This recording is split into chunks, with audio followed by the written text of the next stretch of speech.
on Microsoft, on IBM. Put a play on NVIDIA as well. Markets are just creeping and crawling back up for a gap fill today.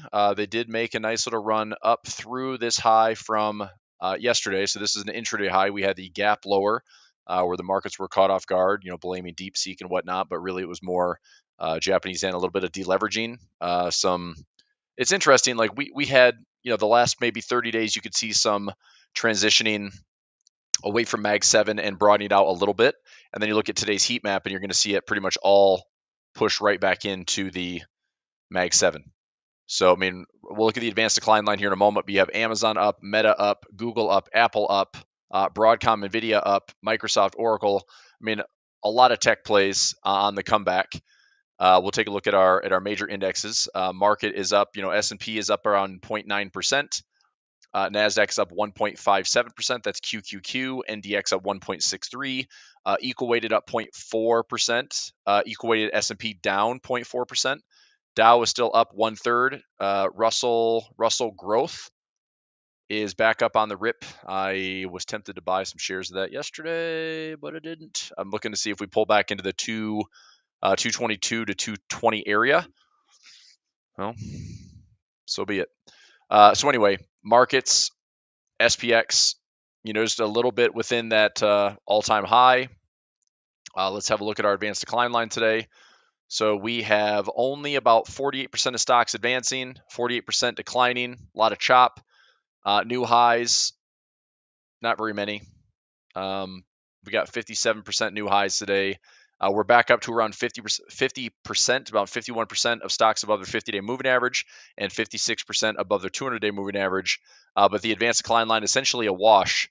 So obviously we have some green and some not green, but moving the markets up, being up 0.9 and 1.3, 1.4% on the S&P and the NASDAQ is attributed to the good old Mag 7. And earnings this week, we have earnings on Tesla, which is tomorrow after market. We have earnings on Meta, which is after market. We have earnings on Microsoft, which is after market. These are all Wednesday. Thursday, we have Apple after market. So let me go into my, hang on a second. Relax, bro. Oh boy. Let's go into earnings today. So this morning, Boeing, which did push to the upside, Royal Caribbean pushed to the upside. JetBlue was down. Cisco is sideways. Kimberly-Clark, this was today before the market opened. And after market today, we have Starbucks, Chubb, which is insurance. That was the two that I was really watching. Progressive tomorrow, which I have a ratio spread on. T-Mobile, I opted not to trade T-Mobile, although I like the stock itself. I mean, fundamentally, it's pretty darn strong. But I'm taking the more cost-effective approach with AT&T, so my ticker is T. And I did some cash secured puts in a long call out for a leap, essentially. So I've got some profit on that one. I'm already up $300 on T. We have NASDAQ Wednesday after before market open, but the big ones again: Tesla, Meta, and Microsoft. IBM, I did actually put a pending order on IBM, and I think that's it. The IBM didn't get filled yet, but Microsoft and Meta and Tesla, I'm in all those trades. I will also price out some trades tomorrow for. I'll evaluate them. I mean, Southwest might have a big pop. The airlines have been pretty volatile. Caterpillar may be something if I just like how it plays out mathematically.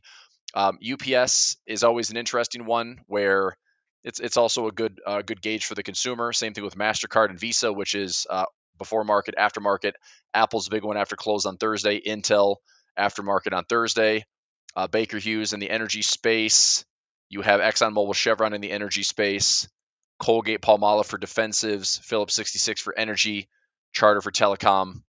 So I mean, it's a pretty big week. When you throw in Mag 7, it's enough to throw out some pretty serious market cap and get the market moving a little bit. So depending on how our earnings do, right? I mean, look, I think that the market is still eager to toss money at a lot of things. We had a ton of volatility on Tesla right after the election. We pulled back a little bit. I could see a pop on Tesla pushing a decent amount. I think I priced it out today. Market makers on Tesla are looking at something around a $35 move. I think I priced in about a $40 move. Let me check that. So if I go to Tesla, and Tesla average is 16, but I saw a lot in the 10s. So I played mine at 10+%, 10 to 10.5%, and that gave me around a $40 move or so. So we're trading at 396.64. If I do the 10 to 10.5 earnings, I'm looking at about a $40 to $41 move. So I priced it into my options play, and I'm looking at a bull put spread to the upside and a bear put spread to the downside. If I lose one, win one, I still walk away with about $1.40, $1.50 net profit per contract, and that's not too bad. We have had some moves on Tesla, like 7 out of 10 times or 8 out of 10 times these last earnings prints, they've all pushed at least 10%. So that's where I priced it. Obviously, I'm hoping that we have another kind of explosive move with Elon Musk being so close to the White House and so close to the power play that maybe we get a pop up here for $40 to $50. Maybe we get a pop down here for $40 to $50. Maybe it's a blowout move like Netflix was, and it moves like 1.5 to 2 standard deviations, and it's way up here, way down here. I don't care. I just want to see if I can get an earnings play. And then as far as the position, if we go down, I do have some dollar cost average levels that I will be buying some shares. I also have some ratio spreads out here where I'm still willing to own some shares of Tesla. But if we go up with positive earnings, I could see us coming back into like this 450 handle, and maybe 450 to 460, but not necessarily getting all the way to all-time highs. But we'll find out. If it does, it does. If it does, it's easy. It's an easy winner. So I've got a couple trades there on Tesla. Also on Meta. Meta hit all-time highs despite the little chaos yesterday. I mean, this is a pretty big move already. I mean, we've had a 624 to 6. We had a $50 rally already, and we're not that far off. If we have positive earnings on Meta, this hopefully is another like $30, $40, $50 move to the upside. And let's see what earnings can give us. But Meta out to Friday. Friday's move on Meta, looking about a $48 move. So if we have another $48 on top of this, that puts me up into the 710, 715 handle. I need price to be greater than 702.50 to make money on the call side. If price is below 620, then I make money on the put side. But we're already showing some good momentum. Meta probably is in a pretty strong cash position. I would imagine they would beat earnings on top and bottom estimates. So if that's enough to get the market excited and pump some more money back into Mag 7 being Meta, then hopefully we're back above the we've had this before. I mean, this was a huge move on Meta, well above the standard deviation. It did pull back and try to find that gap a little bit, but that was a good buying opportunity. It's been holding in this trend ever since. Now, we have a really high bar count on Meta. If we push higher and gap higher, I could see a push higher, gap higher, ultimately getting faded for the next maybe 30 to 60 days. But I can look at that trade after earnings. Okay. Yep. I checked CB. I'm not doing anything fresh on CB. I already have trades in it. We're trading at 273. I've got a trade out to May. It's a 1-1-1 strategy where I've got a 225 by 220 by 215. Collected $2 of premium on that one. This is a stock that I'm also willing to own. PGR, I took a similar trade on this one. I don't have as much distance away on PGR like I do on CB, but I have a 230 by 225. This one's out to February 20th. We have earnings. It is today after market. Is that right? Yeah, today after market, or was it this morning? Let me double check. Progressive should be tomorrow morning. It shows the 28th, but that's weird. So I don't see anything from earnings right now, like a reaction today, but earnings should be tomorrow morning. It's just not popping up on my chart with a little sunshine indicator. So, but what I see here, Progressive, I will highlight this one as well. And that should about do it. Let me take a look at Caterpillar right now. Southwest and Caterpillar, like to see those. Visa, MasterCard, I took a trade on those during December, got out some profit. I'm not going to earnings play those. Let me see what Southwest and Caterpillar look like. So Southwest is LUV, trading around 31.88. If this was a negative print, I'd be pretty excited to scoop up this trade around the $26 to $25 level. Set a chart alarm here at $26. Look to buy. If we break the recent highs at 36, then okay, I guess I missed out. I could look at the expected move. Let's see how often we have gone above and below. Average move around 7.76%. I've got 4, 5, 5, 6, 6, 6, 6, 7, 6, and 7. I think a 6 is fair, a little bit conservative. Now, this doesn't get me super excited, especially if the spreads are not like 50 cents wide. So LUV spreads. All right, so I've got 50-cent spreads, which is good. I've got at least some precision in there. But we're only expecting about $1.50 to a market maker move. And based on my earnings, around 6% or so. If I conservatively did like a 6% move, I mean, a 6% move on a $31 stock is not that exciting.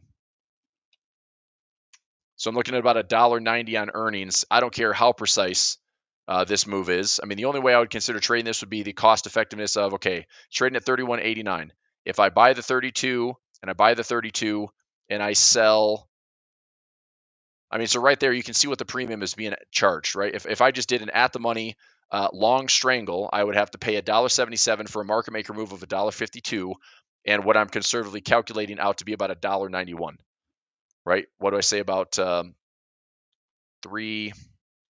6%? About a 6% move on a 31.89 stock, about $1.90. If we had a bit of a surprise, 6.5%, ooh, big move, 31.89. May I get a $2 move? So could I sell 32 and then sell 32 and 34? Could I sell? I mean, for $1.34, I make 66 cents. It's like, that's garbage. I'm not going to take that trade. So never mind Southwest. I'll just keep an eye on this one. What's looking a little bit more attractive might be Caterpillar, depending on the volatility here. IV at 35. Let's go to Caterpillar.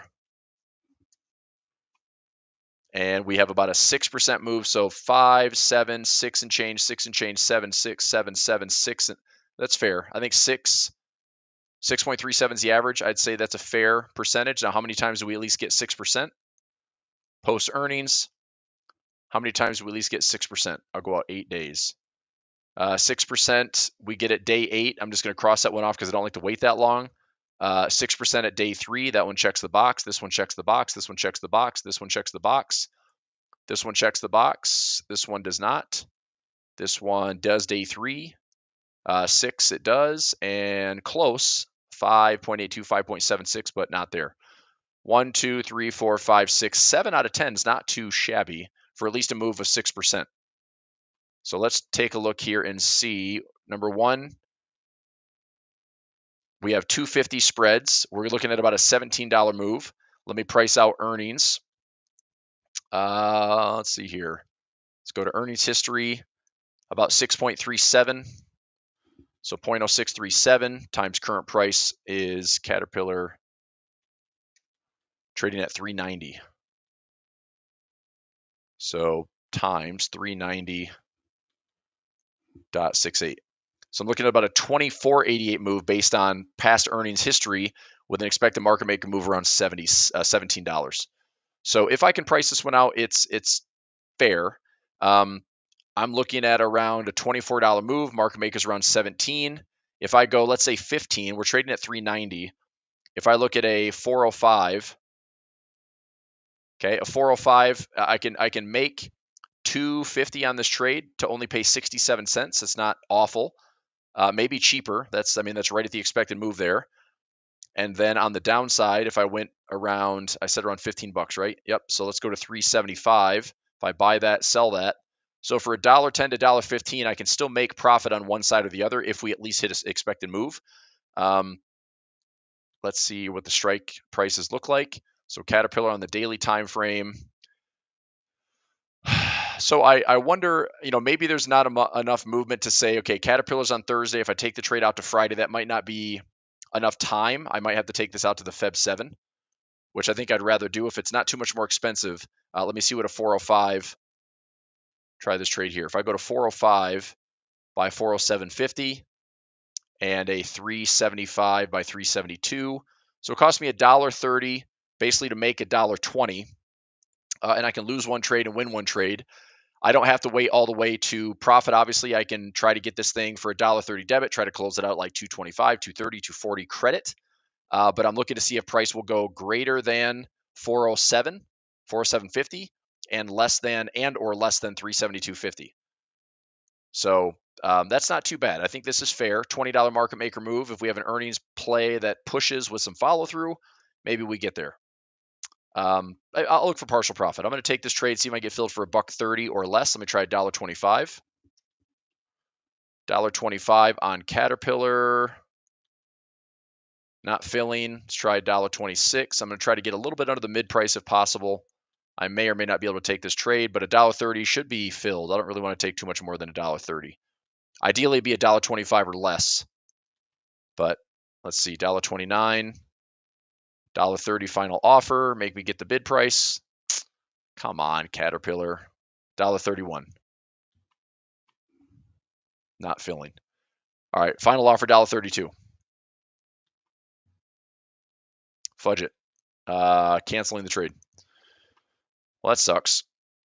So let me price it out this way. If I buy the 392, buy the 387, and then I'll sell, let me sell like 20 bucks higher.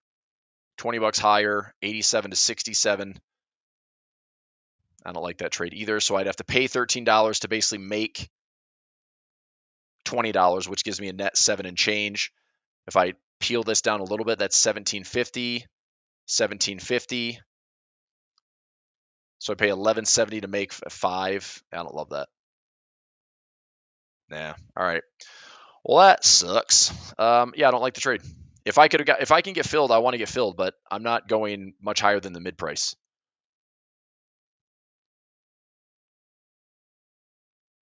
Okay. All right. So that's where I'm at for some of the earnings plays for this week. Exposure on Tesla, Meta, Microsoft, pending order on IBM. Progressive, I've got a ratio spread in. Chubb, I've got a ratio spread in. Those are looking fine. Let me highlight that really quickly. I tried to price in Caterpillar, didn't like it. Tried to look at Southwest, didn't love it. I'll look at SkyWest, though. SkyWest, Intel, Apple, Visa. Maybe I'll take a quick peek at those. So let's go to Apple. Okay. Apple has earnings Thursday after market, so expiration-wise, most likely I have to go out to February 7th. Looking at about 1150 market maker move, and Apple is trading back above 238. So are we able to get back up to the highs? Are we going to give some of this back? We bounced beautifully off that 200 moving average on the daily time frame.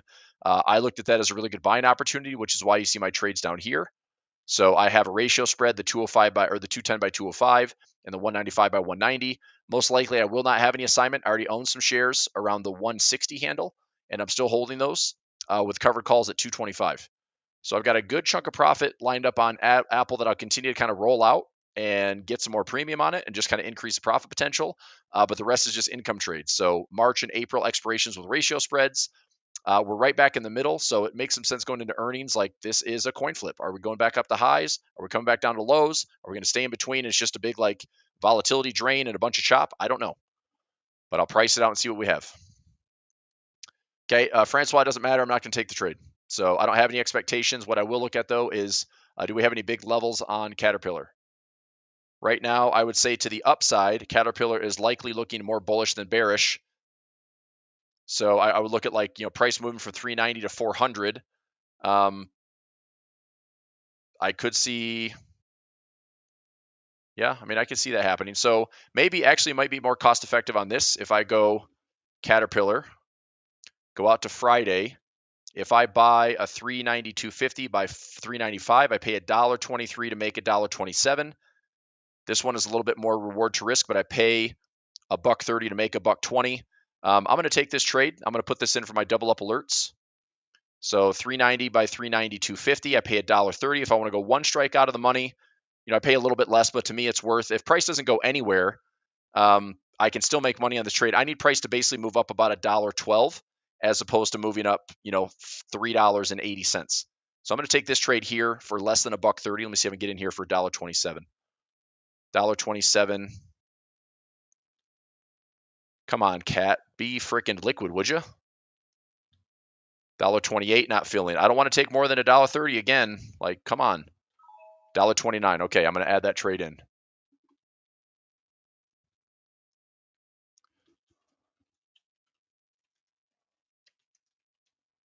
So 131 expiration. Buy the 390 call. Sell the 392.50 call. $1.29 debit. Cat has earnings on Thursday. And that liquidity level that I'm watching is a pretty big one here at 400 and another one all the way up to 412.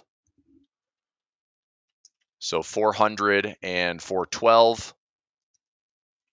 Looking for let's say 240 credit or higher for profit.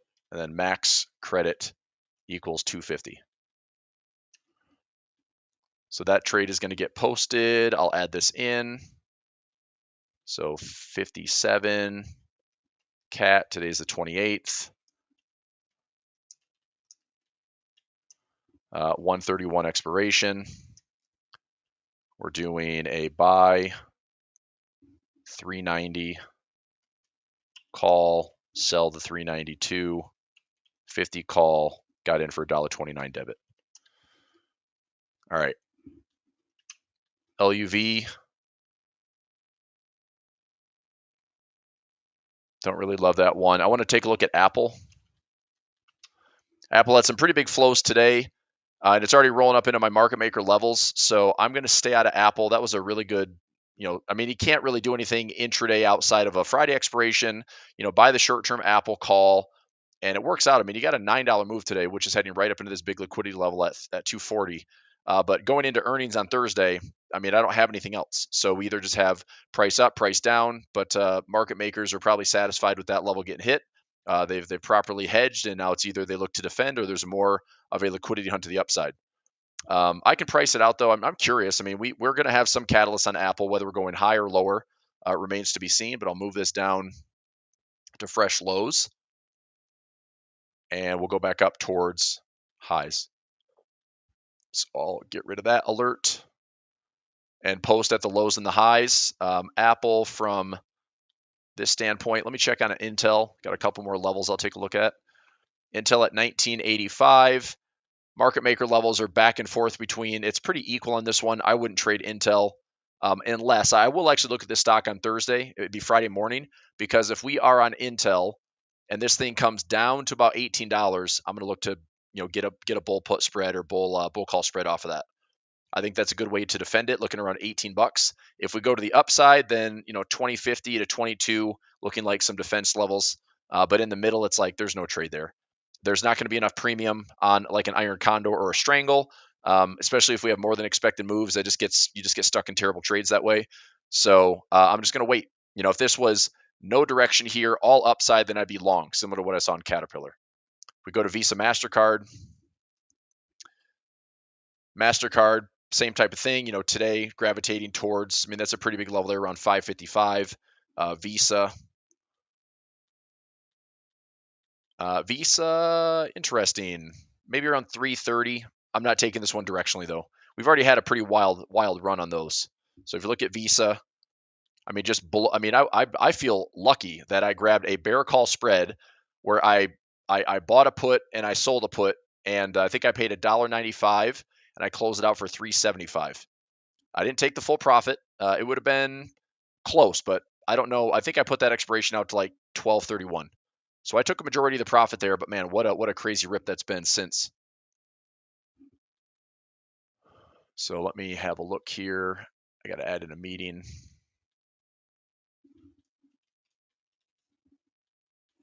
Got it.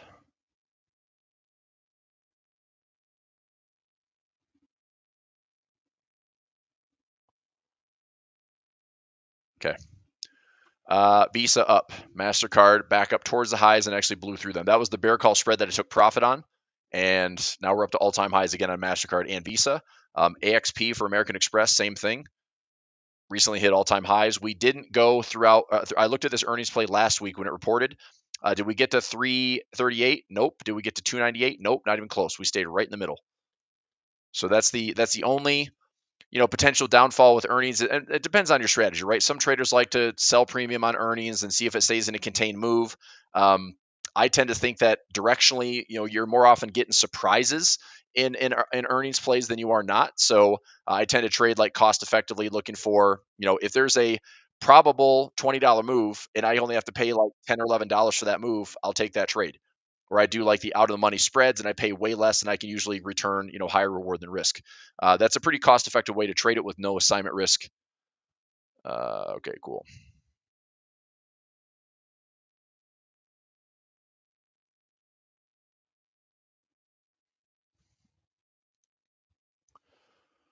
All right. So new trade on CAT, new trade on NVIDIA today.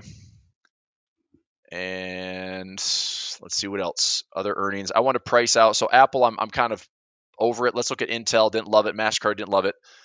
Baker Hughes is BKR. We're sitting right at that big level today. Let's see here. Doesn't really have anywhere to go. Earnings on Thursday. Maybe some defense levels there, but I'm going to hold off on that for right now. We have SkyWest. This one might be a good one to trade. Trading around 114. I've got some ratio spreads in.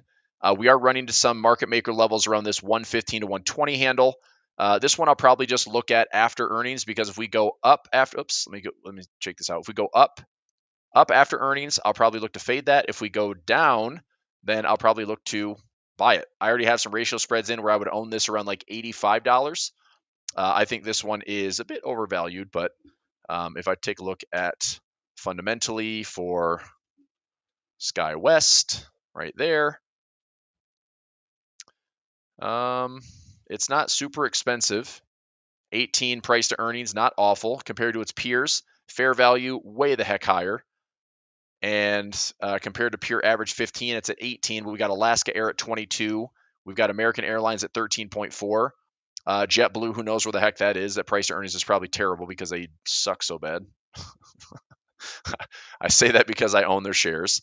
But they just can't get off. They just, no pun intended, but they can't get off the ground. 0.3 price to earnings.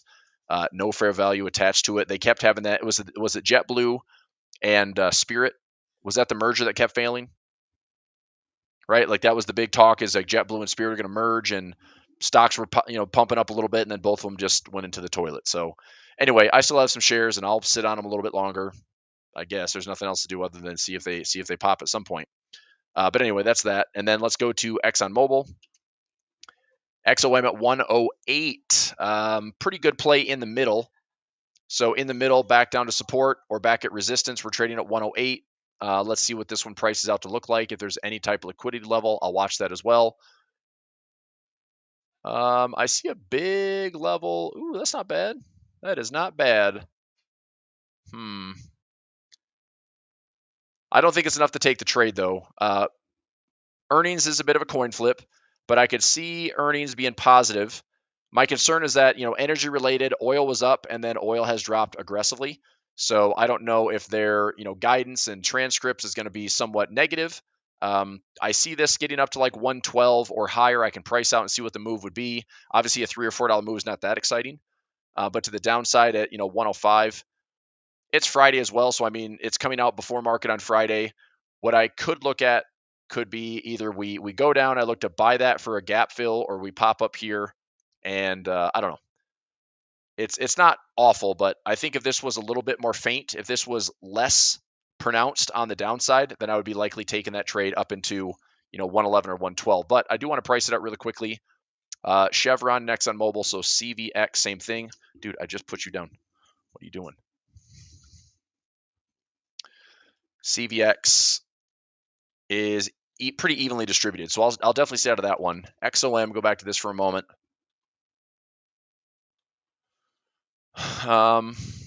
So 112, is that worth a trade?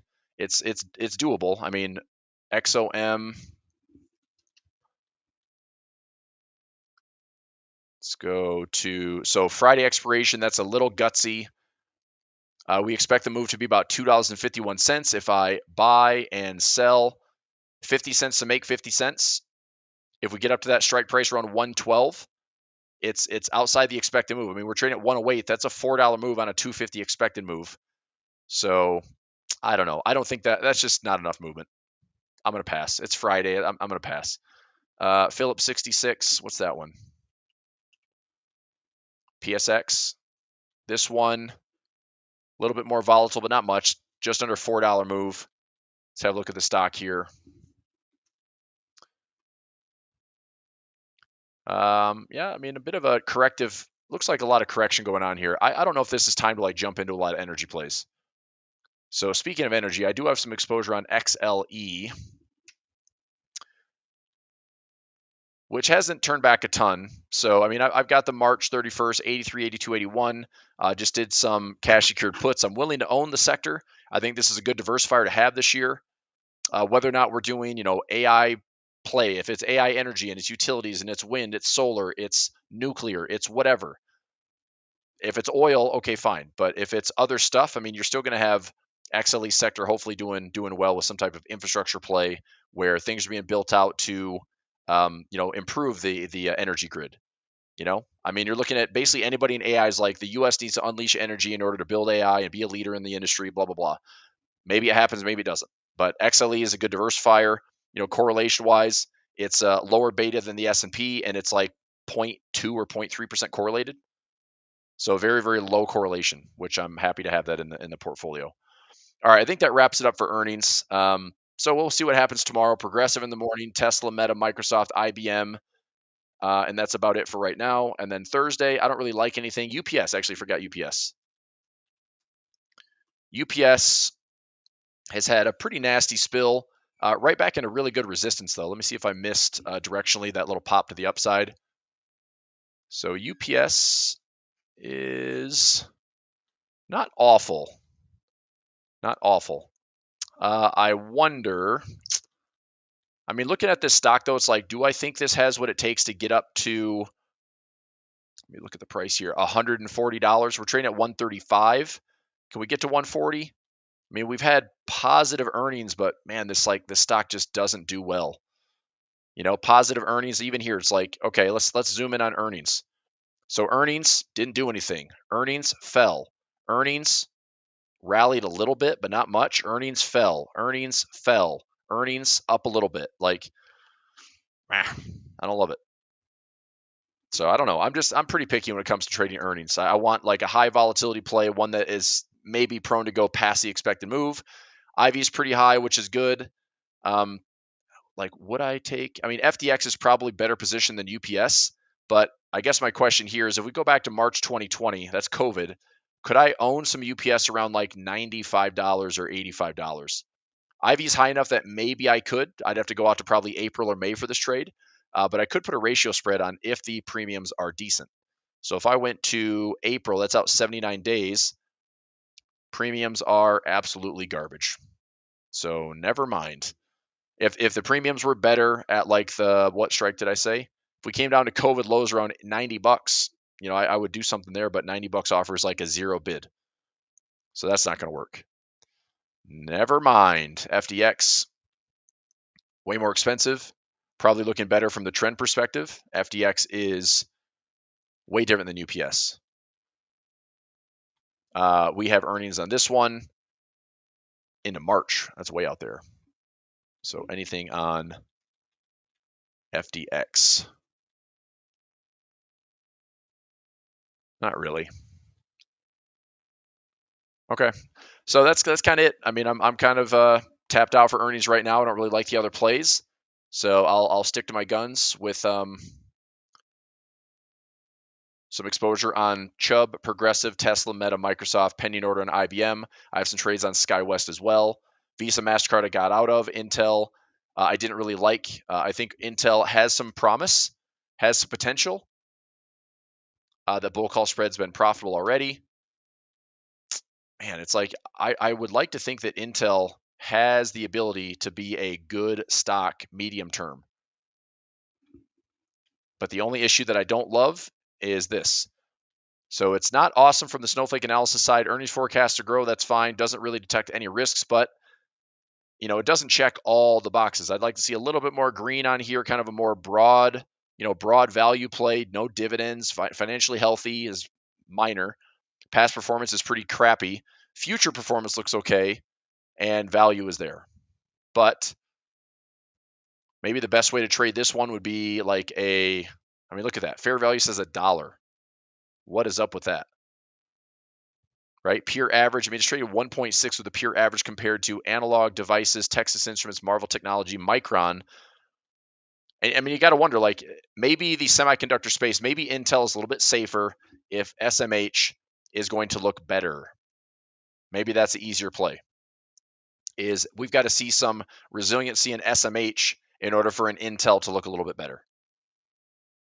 The play that I was considering would be a risk to find, maybe like a leap, where if I bought this cheap enough, maybe have a gap fill to the upside towards like 20. I mean, if we get to like $26, that's a good profit. If we get to $29, that's good profit. The way to trade this Intel, if I went out to January 2027, I'm essentially going to give it all this year, all next year. Does Intel have what it takes to do something good? I could buy a crazy deep in the money call, okay, and then sell against it.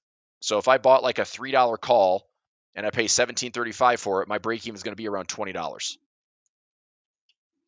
right? We're trading at $19.84, so I'm only paying about 50 cents extra in premium, but it's an expensive trade. I get it. But if this goes up at all, I could go out and sell against that. Let's say that I go out to 50 days or so. If I sell a $21 or $22 strike, that's a 37 delta. If I sell the 22, brings my debit down to 16. I would walk away with a few $100 on that trade. This isn't a bad trade. So if I did 3 plus 1605, get it called away at 22, I make $295 a contract. I mean, it's not a bad play. The concern is that this stock gets beat up even worse and doesn't really have any upside potential.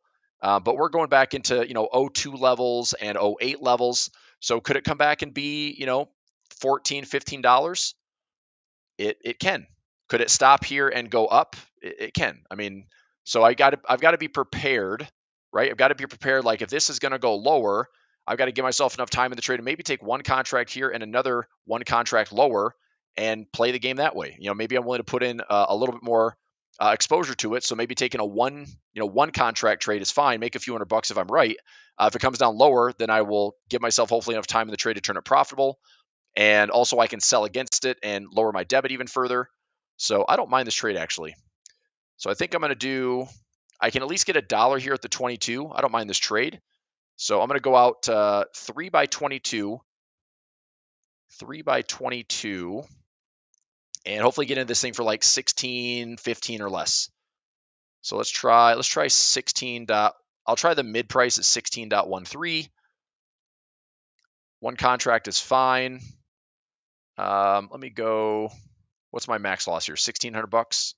I'm okay with that. All right, so that's my max loss. So 16.13 not filling. Let me try 16.15. Okay, 16.20 perhaps.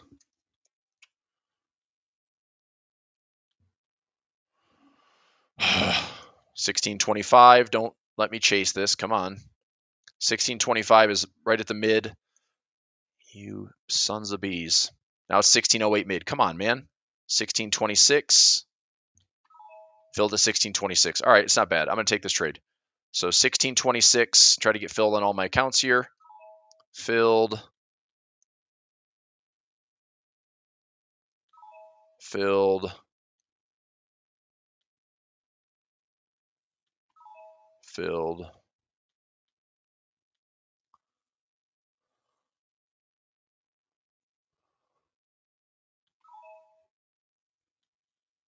Okay.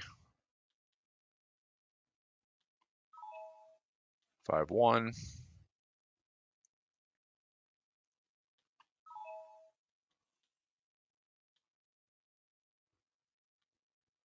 one's not too bad.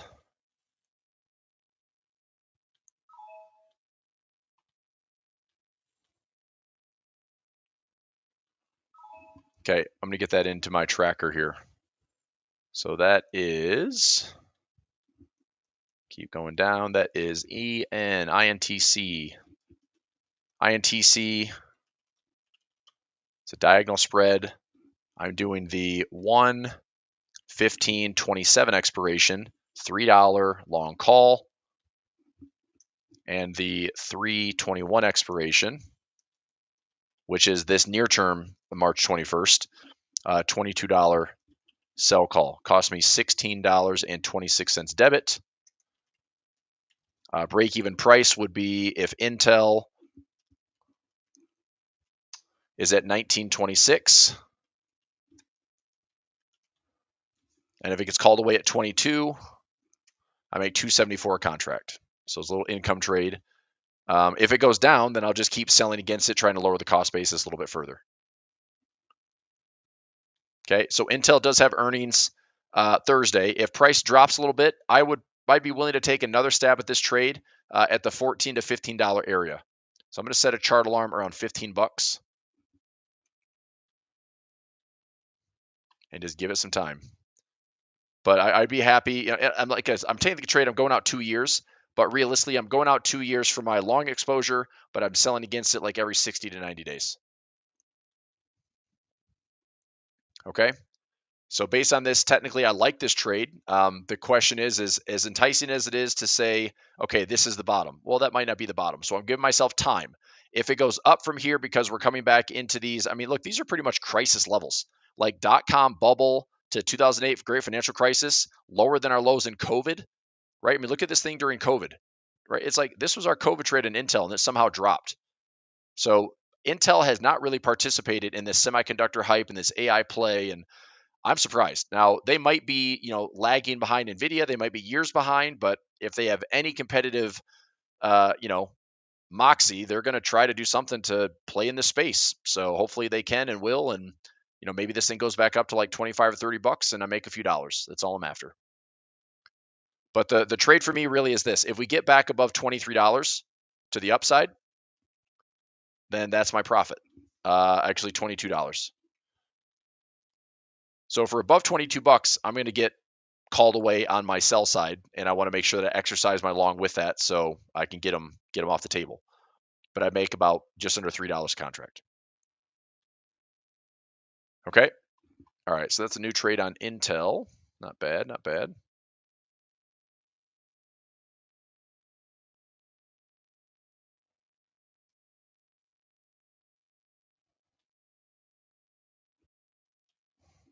All right. So that one is in. Let's see. Liquidity levels on Starbucks. Let's have a look. Trading at 100 bucks, and we're sitting right at a big liquidity level at 100 bucks. So I don't see much on this one. Market makers would be actively defending 100 to 110. So Starbucks, did they have earnings already, or is it aftermarket today? Starbucks is aftermarket today. So yeah, I mean it's I'm not going to play a trade right now. Starbucks, really nice levels down here at 72. That was I did a ratio spread back in summer of last year, and that worked out pretty nicely.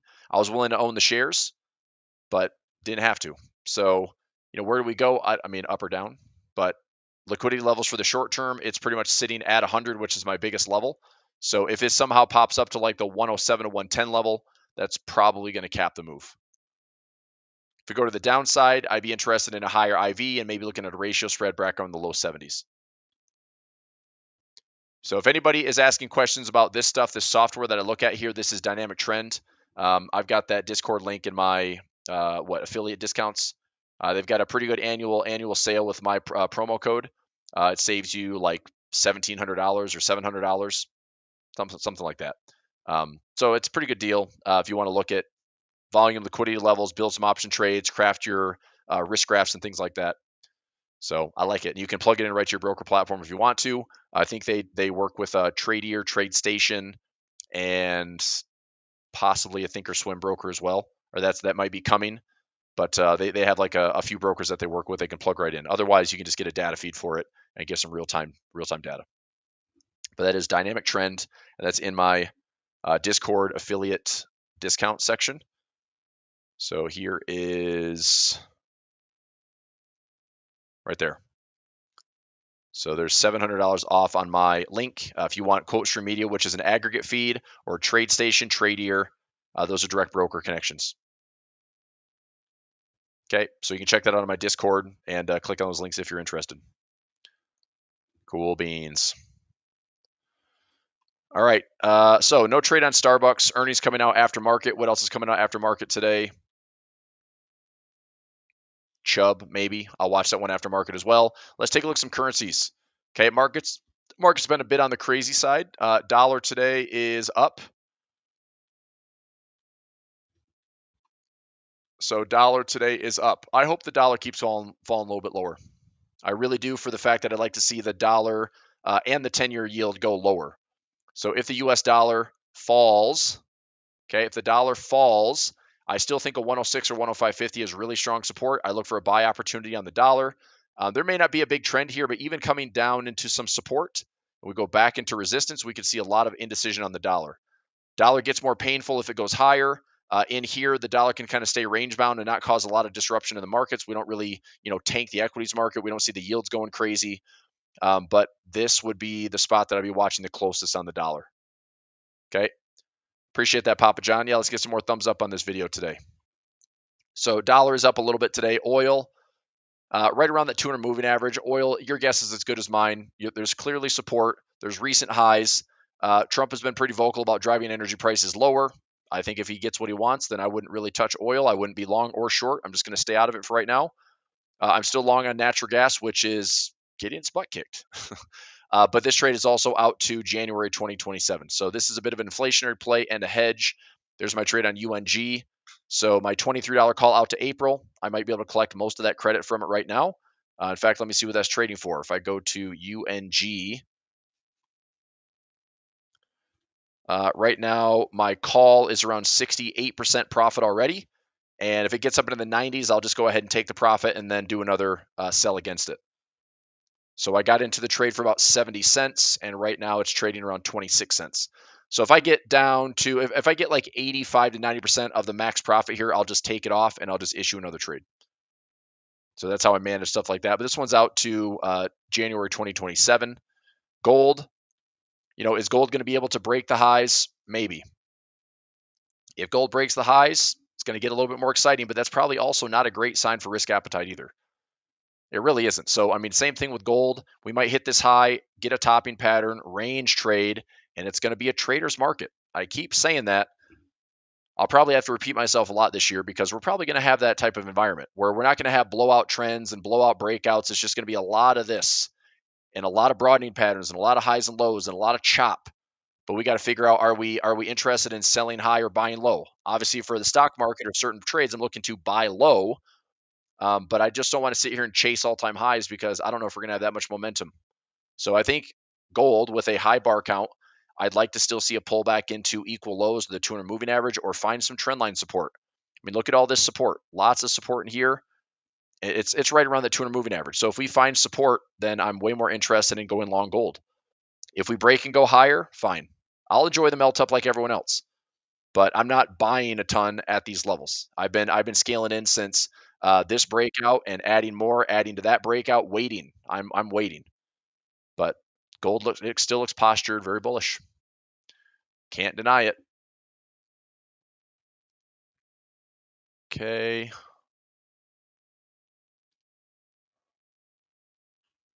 All right, so that's gold. Silver hopefully is looking a little bit better. I'd like to see silver up into 32 plus. If this is a bullish pattern, I'd love to see silver make a run to a measure move at 36 and hopefully higher. Silver is one of my bigger plays this year. I've got a decent chunk, like anywhere between 5% allocated on gold and silver. So it's a pretty good allocation in the portfolio. It's diversified. It's not super volatile, but I like the measure move. So I'm playing silver. I did take a trade on silver today that expires at 5 p.m. That's going to be worth about $550. That was an SI trade. Got another one out here into March. Similar setup. So looking for profit there as well. SLV still have some shares. Looking to see if we get up into the 30s. Bitcoin, similar to what I talked about with a lot of things. Is it range bound? Yes, no, maybe. Right? Are we at the high? Are we at the low? Are we going to be bouncing back and forth? This would be a good spot to look to accumulate some Bitcoin. 90K. If we break and go lower, measure that move, and we fill in some of these liquidity levels, and then around 80K, I'd buy some more. I still like Bitcoin.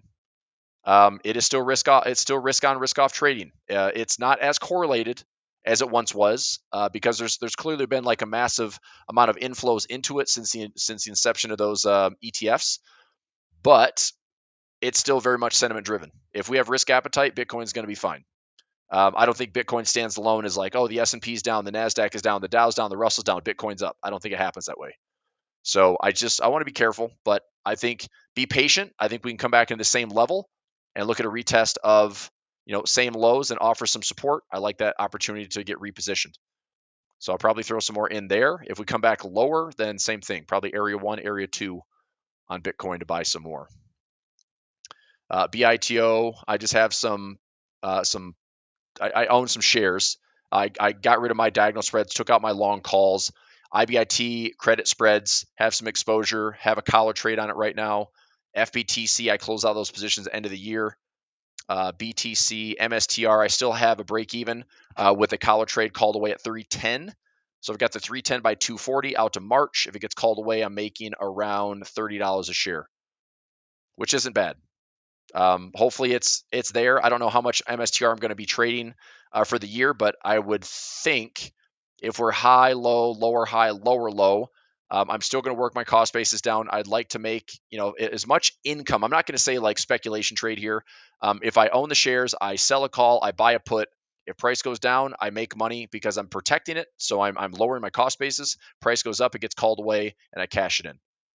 But I will not take this trade without any type of protection. This is a crazy volatile stock.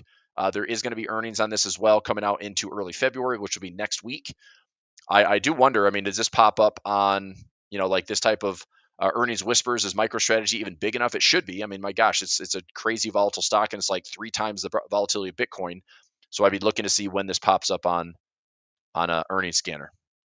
But that's next week. Okay, Coinbase. And I also wonder on MicroStrategy if the earnings is like, we bought more Bitcoin, and it's like, good for you guys, and the market goes up. But tech-wise, it's like MicroStrategy doesn't do anything good. They don't make any money. Their fundamentals are trash. That's the one thing that makes me nervous, which is why I don't want to have this thing without protection, right? Earnings are forecast to grow. Shareholders been substantially diluted, significant insider selling, volatile share price. All this has this future outlook. Everything else is crap. Okay. We've got price to earnings at 185 times price to sales. That's insane. Fair value is 124. That's awful, right? So Bitcoin has put this thing into a multiple that is probably not where it should be trading, but I'll take my chances. I think there's still really strong support here back in the low 200s if it does come down that low. But if Bitcoin stays resilient, as does the market, I would say through the first half of this year, as long as this market doesn't fall apart, MicroStrategy is going to be fine. But the premiums are obscenely good. If you are a seller of premium, it's pretty good. Francois, I put that trade in double up alerts for NVIDIA today. Coinbase, hanging in there with a couple of income trades. I've got February and April on that one. Ethereum, I'm out of Ethereum, except for I think I still have maybe a trade. EETH, where are you at? They're done. Okay, so I officially got out of EETH for profit. That would have been maybe the first week of January. So no longer trading EETH, which is an Ethereum play. Copper, I might look at copper futures in this zone here. Let me see if I can. I think I priced this one out before. $4 on copper. Let me look at copper futures. Copper futures. I might look at a trade like I did on silver futures. So I can go out to April, May of this year.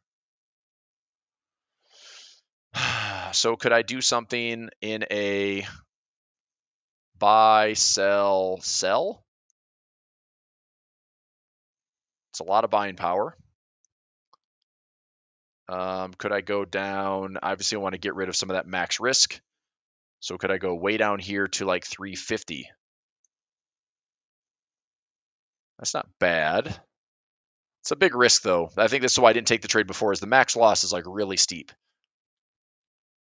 So that trade is a debit. Let me see where I get my first credit. So that's a profit trap. 45, that gives me about $100 profit on this trade.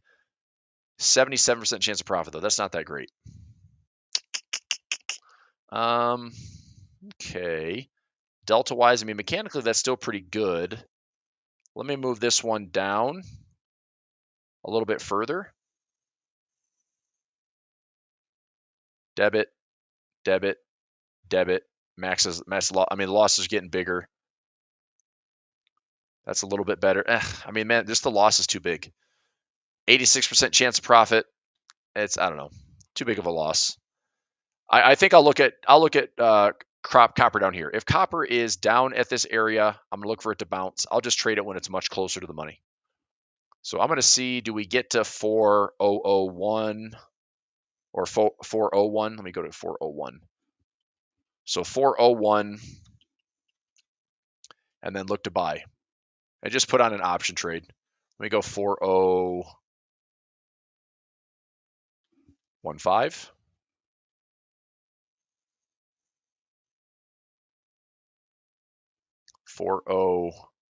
me go 405, I guess. I just want a heads up.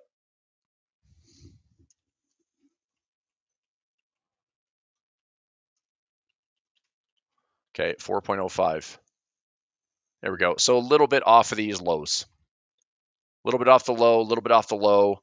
If we come down this level, then I can look at like a 111 trade and see if that thing bounces. So if this is a nice like wedge, and we're just going to consolidate and coil, I mean, copper could have a much bigger run later on. But again, with a lot of the assets I'm looking for, like if all this is going to do is consolidate, just don't be expecting some big moves, right? Eventually a bigger move and a bigger bull market may be at hand, but until then, it's just kind of stay out of the way, look for some income trades and define your risk. Okay. Japanese yen was up. Now it's back down. It's all been kind of flat. I do have a Japanese yen futures trader. I'm looking long the JPY out to September of this year. Nikkei is still chop suey. Nothing great there. FXY, I'm still long the Japanese yen through that. EWJ, still long the Nikkei. DXJ, no trade on that one. DAX is still climbing up towards highs, trying to. FTSE still doing pretty well. Argentina, I'd like to see a bit more of a pullback and try to get some of my 100 to 150. It's 100, 144, 200 moving averages. China's up a little bit today. This is Brazil. Brazil's actually looking pretty nice. I bought some shares on this one.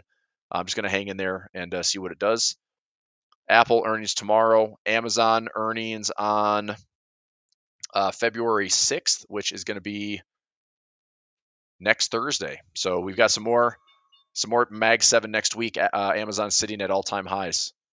Not too bad. Not too bad at all. Google hanging in this choppy area. Any type of dip on Google, I'm going to look to buy it. So if Google comes down to the 200 moving average, I'm going to look at some income trades. I've got a bunch of income trades down here. I placed a lot of those trades when we were at this level. And then I was fortunate to get that crazy volatility on the quantum computing rumor that all of a sudden they're gonna crack the code in the next few years. But I've got some trades on Google there. But if we have any dips, I'm looking to add some exposure. If we have just upside potential, then we're probably going to be at all-time highs again. If the Google's going higher, if Apple's going higher, if Mag 7's going higher, it's hard for the market to not just go higher. And I know this crazy concentration is scary, and at some point it's gonna break. But if it doesn't break, it doesn't break. So price is still cautiously bullish and optimistic until it isn't. And we'll get some volatility. Meta's up to fresh highs. We got earnings on Thursday. Microsoft, same thing. A nice little rip to the upside after a decline yesterday. So really nice comeback there. I mean, literally in 2 days, we're closing that gap. Netflix, pretty much Netflix and chill right after earnings. I do have a broken wing butterfly up here that is out to, let me check that expiration. Netflix right there. Expiration is Feb 28. So I'm going out to the end of the month. So I'm going to wait on that one, but hopefully we stay out of the way, and that's a broken wing butterfly where I can make about $100. And if I get a profit trap, I make about $1,000. So let's find out. NVIDIA, nice little rip on NVIDIA. It's one of our bigger market movers today, 116 to 128. NVIDIA is up 8.82% from the open, but we had a wick lower as well. So from the retest of the lows, NVIDIA from low to high is up 10% on the day with over 8% to show for it, which is pretty good. Tesla, fractionally positive with earnings on Thursday.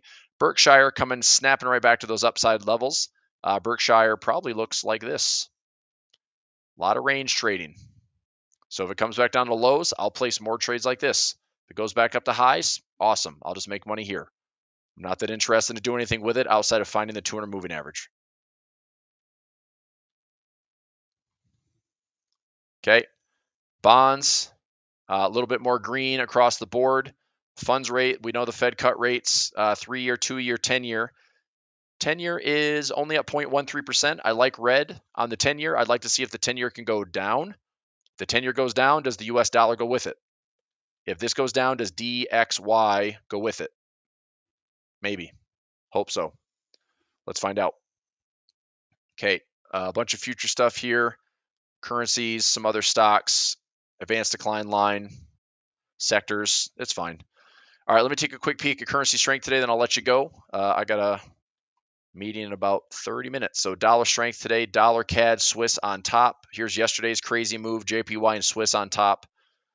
Fairly contained volatility-wise. We got Japanese yen and Aussie on the weak side today. Dollar a little bit stronger, but had a big pop during the. That's last night. That's like 6 p.m. Eastern time, and it just really didn't do anything for the entire day. So a little bit of strength coming into the fresh trading day, but the dollar basically went zero anywhere. And then CAD was about the same. Swiss was about the same. Really just hardly any movement except for a little bit of JPY volatility. JPY was the weakest, then came back to baseline, then back down to weakest. So, all right, just taking a look at things. Okay, that'll do it. I'll be back tomorrow. Daily profit play in the morning. YouTube sessions. I'll be back here at 3 p.m. for final hour. Let me see if I have any other stuff tomorrow. All good.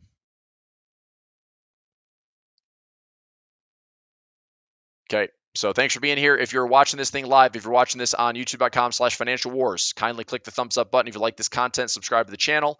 If you're watching this on my channel, youtube.com/Chris Pulver, same thing. Thumbs up, like the channel, subscribe if you want. I have a Telegram channel that you're all welcome to follow me on. I also have a Discord channel you're all welcome to follow me on. So I'll post that here in the chat.